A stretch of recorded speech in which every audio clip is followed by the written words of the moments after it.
Welcome to Shauns Take, brought to you by the Keystone Sports Network. Here are your hosts, Shaun and Jim. Hello and welcome to Shauns Take, brought to you by the Keystone Sports Network. I am Jim Galante. He is Sean Gold. Sean, we missed you last week. Good to have you back. Ready to roll today? Ready to roll. Good to be back after a little 1 week break here. So, now it's time to get back into it. It is good timing to get back into it. If you're an NBA fan, this is a great time. Conference finals, a few surprises going on, Sean, but I think it sets up for two pretty good conference finals. It definitely does. Timberwolves, Thunder in the West. Thunder had been the best team all year long. Minnesota was really a whole lot better than a 6 seed. I think 2 through 6 was all decided by about 1.5 games in the standings. So, they were better than a 6 seed this year. And you got a young superstar in Anthony Edwards there going up against Shai Gilgeous-Alexander and a young Thunder team. And then on the East, the new look Knicks. Karl Anthony Towns ended up being a phenomenal trade for them this past offseason. He's proven that he can be a guy on a winning championship caliber team, and you got Jalen Brunson there. And then the Indiana Pacers, another one of the youngest teams in the league. Tyrese Halliburton leading the way, Pascal Siakam. All these guys have really gelled together. And I think my biggest takeaway for these conference finals is, we always talk about who's going to be the next face of the league. LeBron, Steph, KD are phasing out. Well, you got a whole lot of guys who are ready to step up to the plate. And the face of the league conversation is always kind of funny to me because there's truly not just one. In today's day and age, it's not a Michael Jordan and then a Kobe Bryant. And then I guess LeBron had the spotlight by himself for a little bit. But then really, we've had LeBron, KD, Steph, all these guys kind of step up. And, whoever wins the finals and gets finals MVP will definitely be in that conversation. But there's still Nikola Jokic, who's the best player in the world, not playing in this round.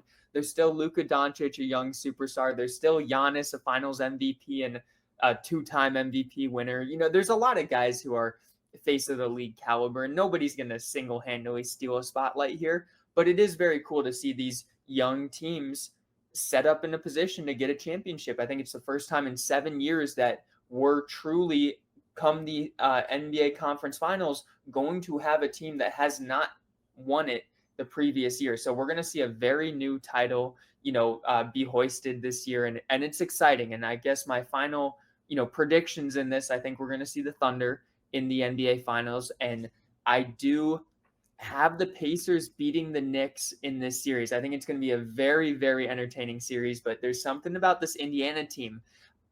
I think they're very underrated still, and they were here last year, so they've got that taste in their mouth of they came up just short last year, and I don't think they're going to let it happen again. So it's going to be an amazing series. I'm excited, and then ultimately, I'm sure we'll be talking about this in future weeks, but I don't know that anybody beats OKC this year. I think it's their year to hoist the Larry O'Brien Trophy.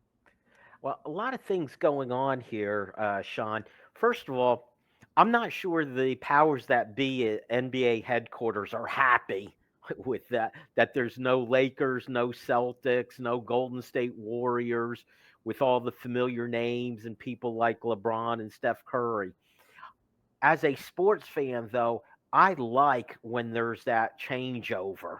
It's time for someone new to be there. We're pretty much guaranteed of it.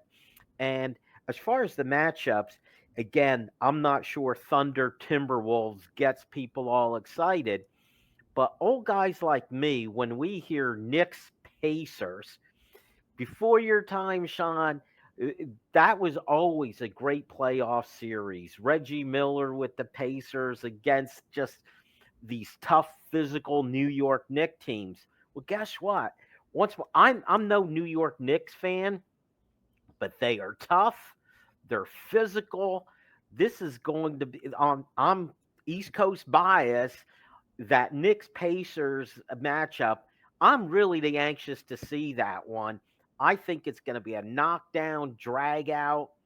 I'm actually going Knicks on that side. There seems to be a little bit of magic going on with them. Everybody's favorite, the Celtics, they got past them. Yes, even before the big injury, they were ahead. So I kind of like the Knicks making it to the finals there, Sean. I don't blame you at all for that. And I really do like this Knicks team. And like you said, this series is the one. I think both series are going to be good. And the history, though, with the Knicks Pacers does add an extra element to it. And both of these teams are scrappy. We've seen, the Pacers at times, too. You talked about how the Knicks are a big physical team. The Pacers, they've had matchups with the Bucks where fights almost broke out, on the court in the first round. And these teams are hungry and they're scrappy and they're not going to leave anything behind. So I think it's going to make for just two really, really good series and hopefully set up for an amazing finals matchup too with, whatever combination of the four teams end up coming out of the East and the West. Now, sticking with basketball, as the playoffs continue, the NBA does their draft lottery. So I'm sure everyone knows it's not like the NFL draft where if you have the worst record in the league, you get the number one pick. It's up to ping pong balls. And in recent years, they've adjusted the percentages. It used to be top three worst teams were guaranteed to be the one of the three that gets the number one pick. And now that is out. Anyone in the lottery has a shot. Now it might just be a 1% chance to get the number one pick. But Jim, that's exactly what happened this time with the Dallas Mavericks having about a 1% chance to get the first overall pick. And that's how the balls bounced this way. What do you think about that? You know what, Sean? They did, and well, first of all, everyone likes to make fun of the NBA lottery when something like this happens. The fix is in, Sean. This has been going on since the New York Knicks got Patrick Ewing so many years ago, and I don't know if you saw the news this week.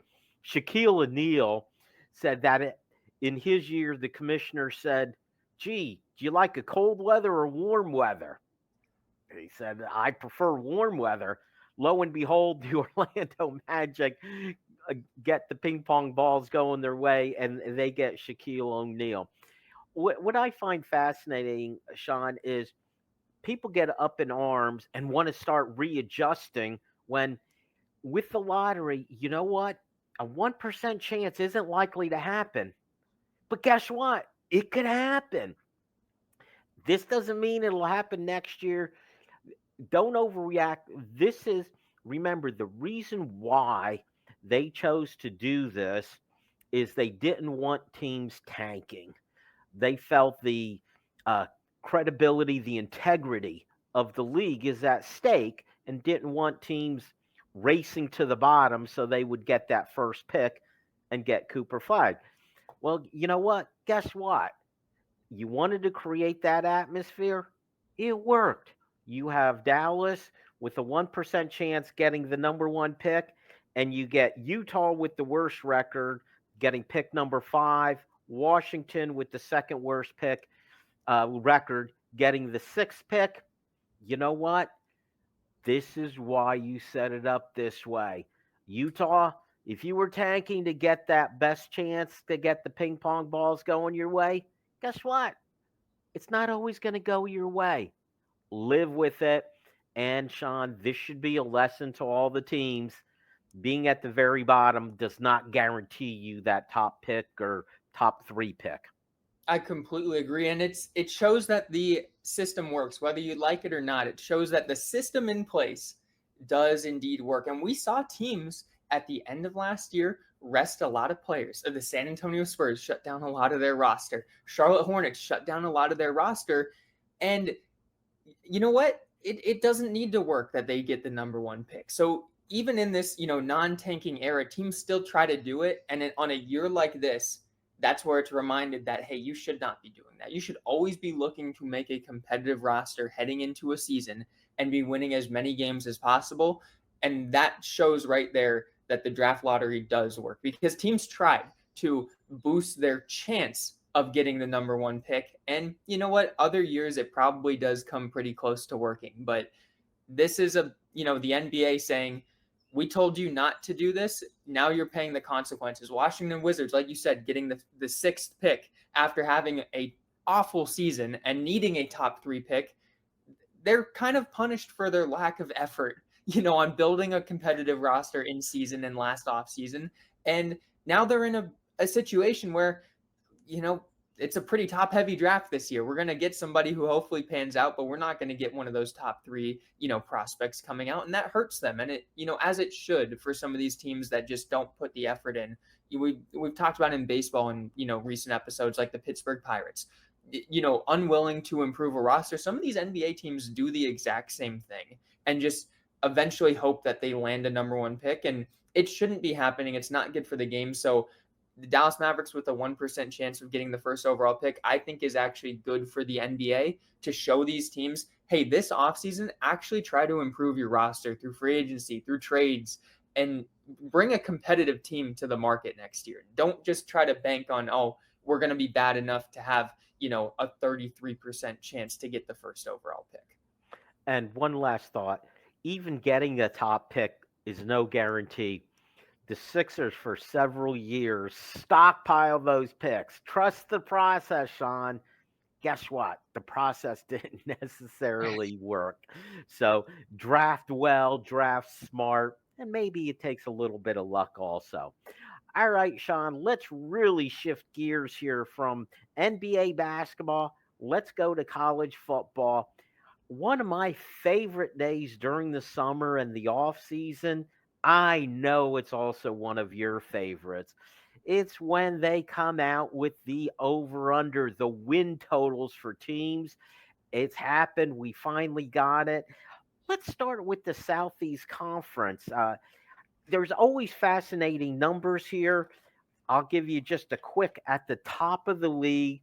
They have Alabama, Georgia, and Texas, which doesn't surprise me. Those are the three top teams. But were you at all surprised? The win total for those top teams, 9.5 wins, Shaun. I am definitely surprised. And I'm not overly surprised that Alabama and Georgia are set there. I think that's a pretty accurate number because there's a lot that could happen. We don't know what quarterback rooms are going to look like. We don't know how they're going to perform. Both of them are moving on to new signal callers. What I am surprised, though, is that with all the hype Texas has received, that they're not set at 10.5. With Arch Manning taking over, now it is a new quarterback, stepping into the starting role, but we also got to see a lot of Arch Manning last year, more so than these other teams when we had Alabama with Jalen Milroe starting every single game last year. I'm surprised that Texas isn't set at 10.5. And even from, an odds maker perspective, you always inflate the big markets a little bit. Like the Lakers money line is always going to be a little more than it should be because Vegas knows, hey, people are going to want to bet the big market. So I'm actually pretty shocked that they didn't take advantage of that and say, you know what, Texas, maybe not a 10.5 team, maybe really a 9.5, but we're going to put it at 10.5 anyway, knowing people are going to be over betting Texas because of Arch Manning and because of all the hype that's been created there. So I am a bit surprised that they did give, a very even top three here, all at 9.5 wins. Because I would have thought that Texas, would have been in the driver's seat just from Arch Manning name recognition and the media hype that the Longhorns are getting right now. Well, a couple things on that, Shaun, from my perspective.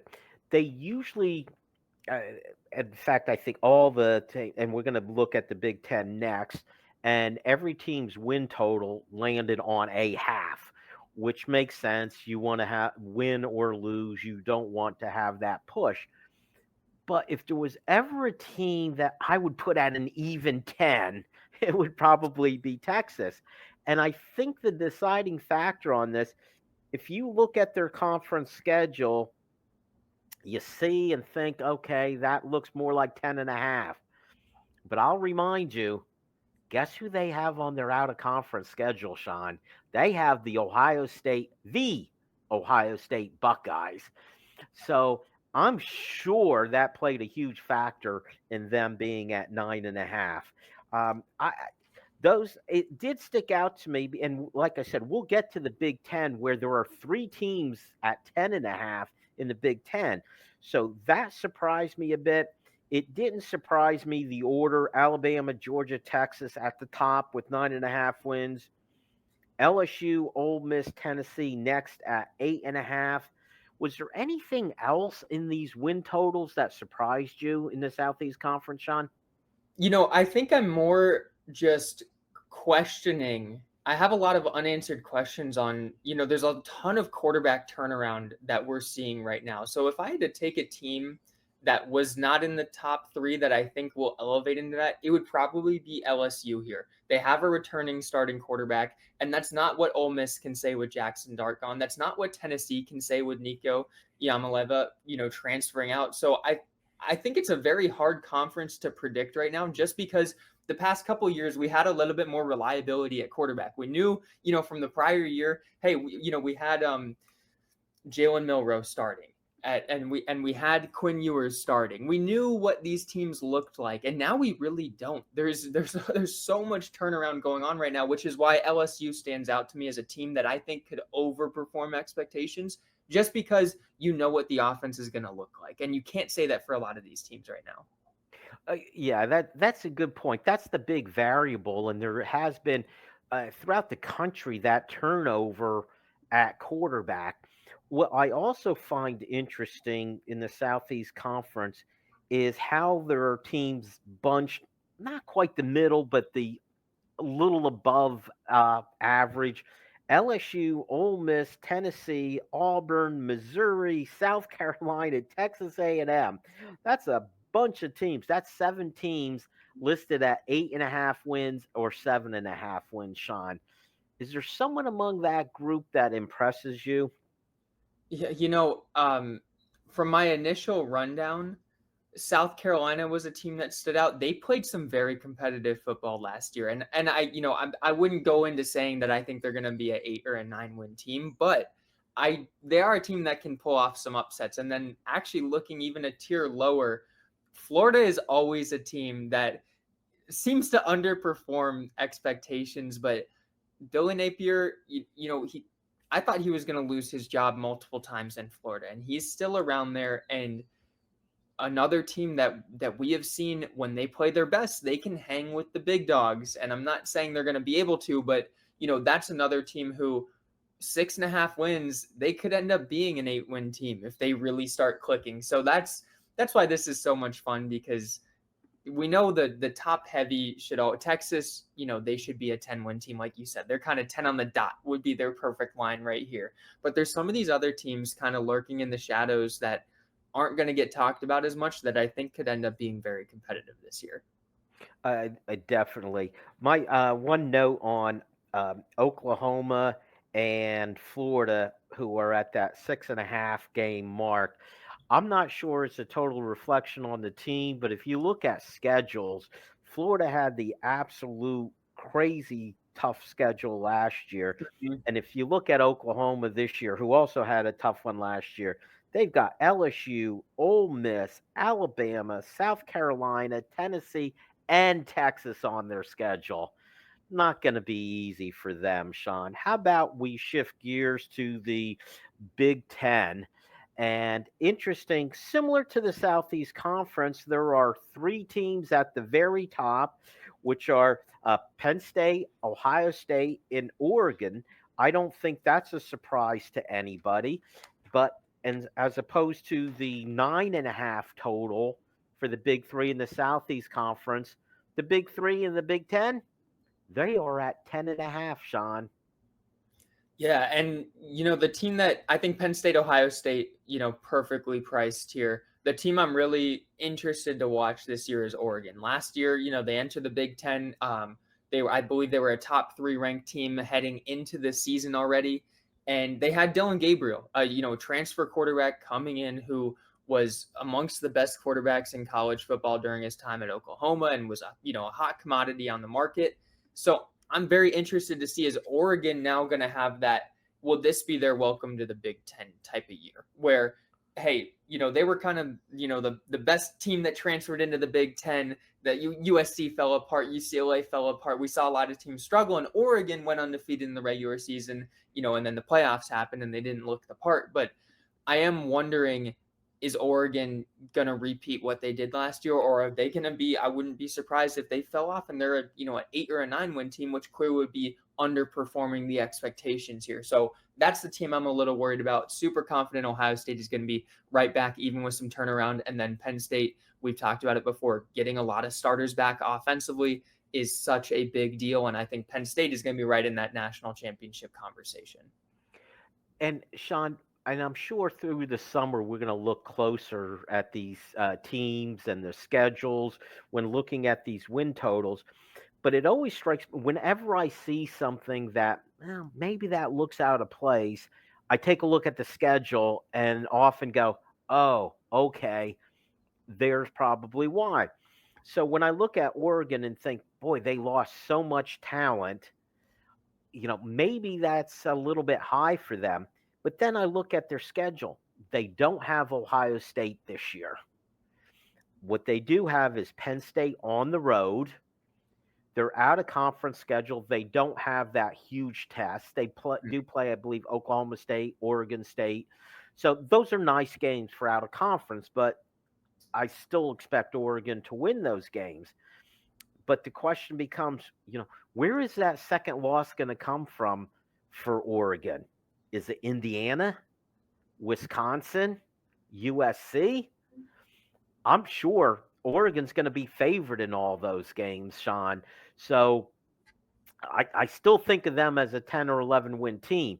And they don't have that Michigan on the road kind of game. As I said, no Ohio State. So I think that factors into it. I also think, Ohio State, we're just so used to them reloading that I almost wonder year to year if 11 and a half should be their win total. But I'll say the same thing about them that I said about Texas. They've got to play each other out of conference. That's the big variable for those two teams, Shaun. Yeah, these out of conference games really do test the market a ton because, even if you have, like you just mentioned for Oregon, a more relatively easy Big Ten schedule this year, they're at Penn State, and then there's not that Ohio State game, on their schedule this year.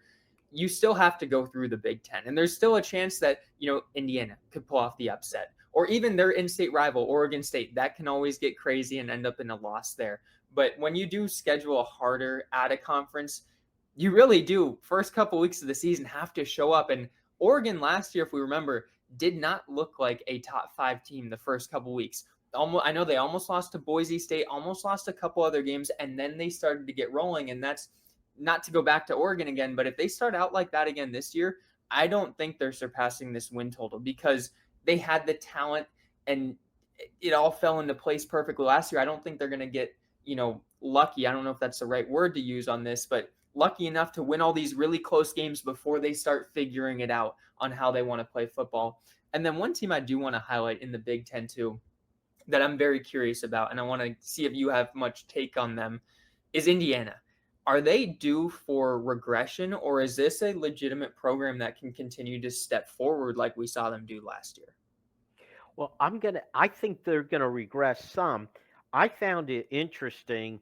The popular pick this year in the Big Ten to be this year's Indiana is Illinois, and their schedule is kind of conducive to it. But because of how they have to play against the big three, they play Ohio State, they don't play Penn State, they don't play Oregon, and they don't play Michigan this year. So the schedule favors them in that way, but they still had a 7.5 win total. So that's going to lead me to ask you the question, Shaun. That middle tier, you have Michigan and Indiana are set at 8.5 wins. At 7.5 wins, they have Illinois, Iowa, USC, Nebraska, and Washington. That's a big group of teams right there. Indiana, they broke out last year. I I think of Illinois still as the team that has the best chance to break out this year. Any of those other teams that you think could surprise us and end up with that 10 wins and be a playoff team? Not at all. Indiana would have been, Illinois would have been my pick in there as well. Iowa, I don't trust their offense enough. USC, I don't think they're built for the Big Ten. I think they showed us that last year. I don't think we're going to see much difference there, and I'm not confident in their quarterback room. Nebraska, Dylan Raiola, he's going to have the flash plays. I like Matt Rule as a coach, but I just don't see them taking that next step. And then I don't think Washington is there on a Big Ten level right now either. So I think, out of that bunch, Illinois really is the team that could take that Indiana type of step forward this year. All right, very quickly in the time we have left, Sean, just wanted to throw one more thing at you. A lot of fun. The Ohio State legislature wants to make it illegal or at the risk of a fine to either the conference or the television network, prevent the Ohio State Buckeyes from being scheduled for noon games. Fox, the primary carrier of Big Ten games, they get their first pick. They often take Ohio State, traditionally the best team, and schedule many of their games at noon. Your thoughts on that? I mean, this is just absolutely crazy. It's on the same type of level as I read a story about a Colorado fan who's tried to sue the NFL for emotional distress because Shador Sanders fell to the fifth round. This is on par with just how crazy and nonsensical that one is. So I'll let you get more into the details, but it's too much, Jim. It's too much for them to try to do this. Well, my thing as Ohio State fans, they feel like they've been wronged by being force fed noon games week after week. At Penn State, fans are sensitive to this also because they want their whiteout game to be a night game. And traditionally, all the biggest games were played in the evening. You could almost count on whatever biggest game of the season for Penn State would be the whiteout, and it'd be at night. Now, all of a sudden, with Fox having the first choice of games, the biggest game on Penn State's schedule often gets placed at noon. So Penn State fans aren't too happy about being forced these games. What you got to remember, though, is Fox is providing the money. These conferences, these teams, they sold their soul. And the one last thing that sticks out to me, Sean, in all of this with Ohio State, the state legislator trying to set up the rules so Ohio State wouldn't have to play at noon, except for when they play Michigan, Sean, which has been Ohio State's Michigan's tradition. They've put the gun to the conference's head saying, we have to play at noon when we play Michigan. That's it. And the conference has rolled over and allowed that to be the case. All of a sudden, gee, other than that, though, we don't like noon games. And they want to write that into the law. You got to love the double standard with it. We want this, except for, when it's been like this. And I like what you said. I don't know if Ohio State wants to go piss off Fox with all the money that they're, bringing in through TV revenue right now. So I don't know if that's a battle that's necessarily smart to try to bring up right now against the TV networks with how much TV has changed college football's landscape recently. And they need the money to pay the players. All right, Sean, that's it for this week's edition of Shauns Take. Thank you, Sean. Thank all of you for tuning in. Make sure you see us next week on Shauns Take. Keystone Sports Network.